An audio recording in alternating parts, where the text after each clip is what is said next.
예수 내 기쁨 되신 주 그 이름 찬양해 나의 유일한 참된 안식 예수 완전한 그 이름 능력의 하나님 내 맘 주의 나라 이루시네 예수 영원히 함께 하시고 우리 다시 세우시네 그 사랑 무엇도 끊을 수 없네 예수 완전한 소망 되시고 무너진 맘 채우시네 그 약속 우리 결코 놓지 않네. 할렐루야. 오늘도 말씀과 기도로 하루를 여는 여러분을 사랑하고 축복합니다. 우리는 무엇인가를 시작할 때 시작하는 순간보다 끝까지 해내는 것이 더 어렵다는 사실을 잘 알고 있습니다. 운동도 공부도 다이어트도 그렇습니다. 처음에는 의욕이 넘치지만 시간이 지나면 지치고 익숙해지고 긴장이 풀려버립니다. 한 마라톤 선수가 있었습니다. 그는 출발선에서는 누구보다 힘차게 달렸습니다. 사람들의 응원도 받았지요. 하지만 결승선이 다가올수록 방심했고 결국 경기를 포기했습니다. 반면 다른 선수는 눈에 띄지 않았지만 끝까지 자신의 속도를 유지하며 완주를 했던 것입니다. 신앙도 이와 같습니다. 하나님을 믿는다고 고백하는 것으로 충분하지 않지요. 중요한 것은 끝까지 하나님을 바라보며 살아가는 것입니다. 신앙은 하나님의 통치를 받아 살아가는 것이기 때문이죠. 오늘 본문은 이와 같은 내용을 다룹니다. 바울은 운동장의 경주와 이스라엘 백성들의 광야 생활을 예를 들어서 신앙의 중요한 교훈을 주고 있습니다. 함께 묵상하는 이 말씀은 고린도전서 9장 24절부터 10장 13절까지입니다. 말씀 듣고 묵상 나눔하겠습니다. 운동장에서 다름질하는 자들이 다 달릴지라도 오직 상을 받는 사람은 한 사람인 줄을 너희가 알지 못하느냐. 너희도 상을 받도록 이와 같이 다름질하라. 이기기를 다투는 자마다 모든 일에 절제하나니 그들은 썩을 승리자의 관을 얻고자 하되 우리는 썩지 아니할 것을 얻고자 하노라. 그러므로 나는 다름질하기를 향방 없는 것 같이 아니하고 싸우기를 허공을 치는 것 같이 아니하며 내가 내 몸을 쳐 복종하게 함은 내가 남에게 전판 후에 자신이 도리어 버림을 당할까 두려워함이로다.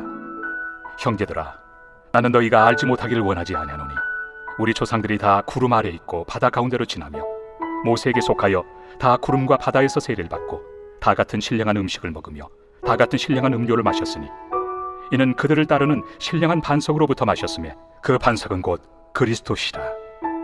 그러나 그들의 다수를 하나님이 기뻐하지 아니하셨으므로 그들이 광야에서 멸망을 받았느니라.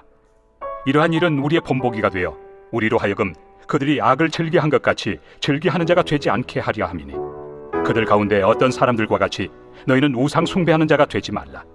기록된 바 백성이 앉아서 먹고 마시며 일어나서 뛰논다 함과 같으니라. 그들 중에 어떤 사람들이 음행하다가 하루에 23,000명이 죽었나니 우리는 그들과 같이 음행하지 말자.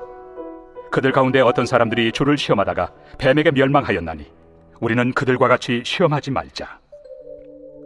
그들 가운데 어떤 사람들이 원망하다가 멸망시키는 자에게 멸망하였나니 너희는 그들과 같이 원망하지 말라. 그들에게 일어난 이런 일은 본보기가 되고 또한 말세를 만난 우리를 깨우치기 위하여 기록되었느니라. 그런즉 선줄로 생각하는 자는 넘어질까 조심하라. 사람이 감당할 시험 밖에는 너희가 당한 것이 없나니 오직 하나님은 미쁘사 너희가 감당하지 못할 시험 당함을 허락하지 아니하시고 시험 당할 즈음에 또한 피할 길을 내사 너희로 능히 감당하게 하시느니라. 오늘 본문은 바울이 운동장 경주와 광야 생활에 대한 예로 신앙의 중요한 교훈을 주는 장면을 다루고 있습니다.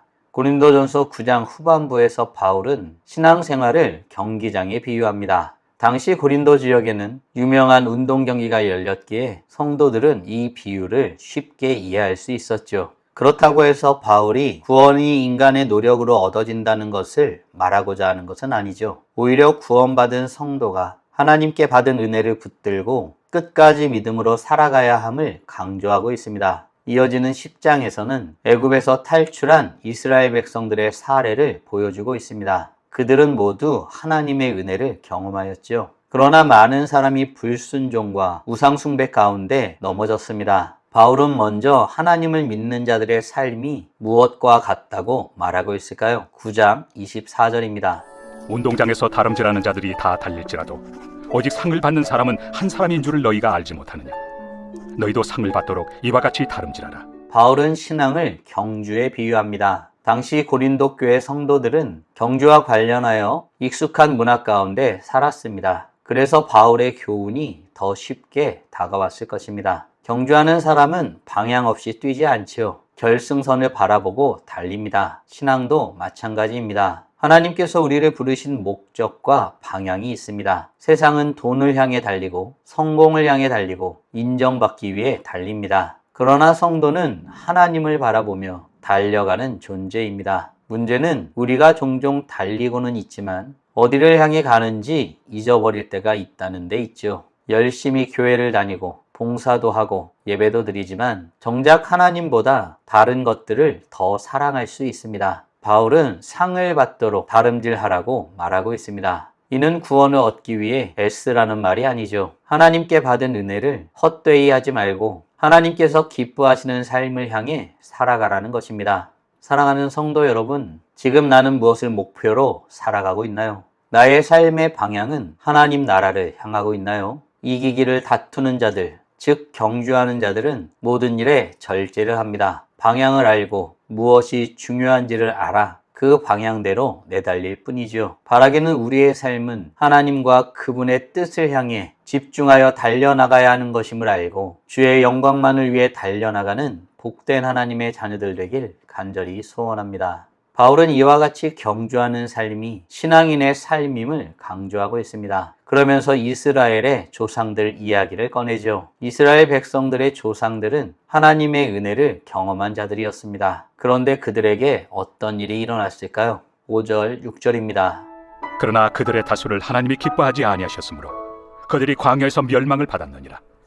이러한 일은 우리의 본보기가 되어 우리로 하여금 그들이 악을 즐기한 것 같이 즐기하는 자가 되지 않게 하려 함이니. 이스라엘 백성들은 특별한 은혜를 경험했습니다. 홍해를 건넜습니다. 구름 기둥과 불 기둥으로 인도함을 받았지요. 하나님께서 주신 하늘의 만나를 먹었습니다. 반석에서 나온 물을 마셨지요. 그러나 그들은 하나님보다 다른 것들을 더 사랑했습니다. 그래서 원망했고 우상을 숭배했고 정욕을 따라갔습니다. 결국 많은 사람이 약속의 땅에 들어가지 못하였습니다. 바울은 이것이 단순히 과거 이야기가 아니라 오늘 우리를 위한 경고라고 말하고 있습니다. 교회를 오래 다닌 것이 신앙의 안전을 보장해 주지 않습니다. 직분이 있다고 해서 안전한 것도 아니죠. 하나님을 향한 마음이 무뎌지고 죄를 가볍게 여기기 시작할 때 누구든지 넘어질 수 있습니다. 그래서 신앙은 과거의 은혜를 자랑하는 것이 아니라 오늘도 하나님 앞에 서는 것입니다.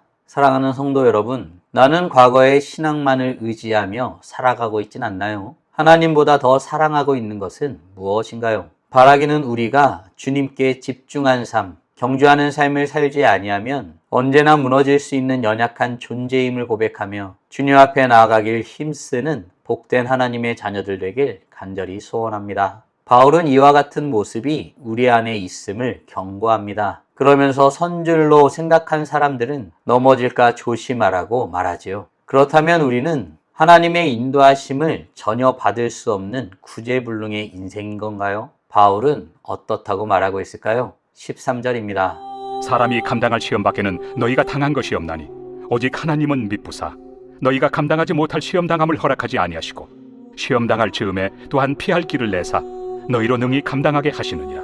바울은 경고로 마무리하지 않습니다. 하나님은 우리를 넘어뜨리기 위해 시험하는 분이 아니기 때문이죠. 오히려 시험 가운데서도 붙드시고 인도하시는 분이십니다. 우리가 유혹 앞에서 흔들릴 때, 포기하고 싶을 때, 죄와 싸우기 힘들 때 하나님은 반드시 피할 길을 마련하십니다. 때로는 말씀을 통해, 기도를 통해, 믿음의 공동체를 통해, 그리고 성령의 깨달음을 통해 우리를 붙들어 주십니다. 그러므로 성도는 자신의 힘을 의지하지 않고 하나님을 의지하며 살아야 합니다. 성도가 넘어지지 않는 비결은 자신감이 아니라 신실하신 하나님을 붙드는 것에 있습니다. 사랑하는 성도 여러분, 오늘 우리는 바울이 운동장의 경주와 광야 생활의 예를 들어 신앙의 중요한 교훈을 알려주는 내용을 묵상하였습니다. 다음 질문들을 통해 말씀을 정리하고 더 깊게 묵상해 보기 원합니다. 나는 지금 어디를 향해 달려가고 있나요? 아울러 나는 하나님보다 더 의지하거나 더 사랑하는 것이 있나요? 피할 길을 주시는 주님만을 바라보며 살아가기 위해 지금 당장 할 수 있는 일은 무엇이 있을까요? 묵상하신 대로 주님 앞에 나아가 찬란하게 빛나길 간절히 소원합니다. 다 함께 기도하겠습니다.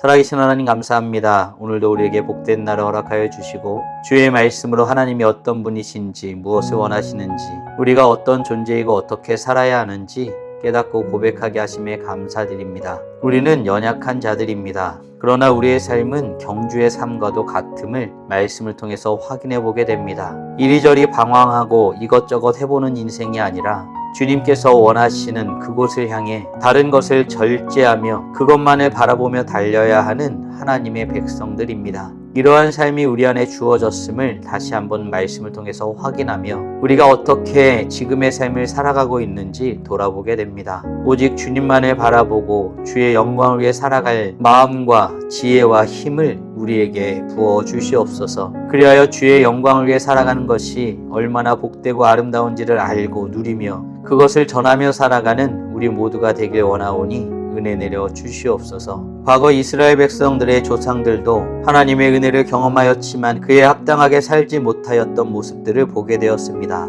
겸손하게 주의 은혜를 구하며 섭니다. 주의 은혜 없이는 우리가 얼마든지 언제든지 주님을 떠나 우리 자신을 위해 살아갈 수 있는 부족하고 연약한 인생임을 고백하오니 주의 은혜를 날마다 부어주시고 주의 은혜로 살아가는 그 하루하루를 주님께 감사와 찬양으로 고백하면서는 우리 모두가 될 수 있도록 은혜 내려 주시옵소서. 이로써 찬란하게 빛나는 우리 모두가 되게 하여 주시고 오늘도 주님과 함께 살고 이웃과 함께 살아 우리의 삶을 통하여 영광 돌리게 하여 주시옵소서. 이 모든 말씀 우리 주 예수 그리스도의 이름으로 기도드리옵나이다. 아멘.